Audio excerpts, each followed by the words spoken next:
सभी दोस्तों को नमस्कार। फाइनली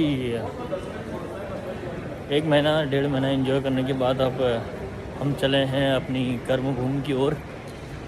और अभी मैं हूँ दिल्ली एयरपोर्ट पे और बहुत टाइम से फ़्लाइट चल नहीं रही थी, तो फ़्लाइट अभी चालू हो गई है। तो अबू धाबी की फ़्लाइट तो चल नहीं रही है, दुबई की फ़्लाइट चालू है। तो मैं एमिरेट्स की फ़्लाइट से भी दुबई के लिए जाऊँगा यहाँ से। और छुट्टियों में बहुत मज़ा किया, गांव में खूब एंजॉय किया। और फिर आएंगे, मिलते हैं दोबारा अगली छुट्टी में।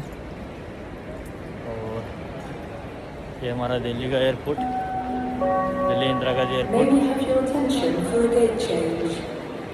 Air India Flight 308 to Melbourne will now depart from gate 4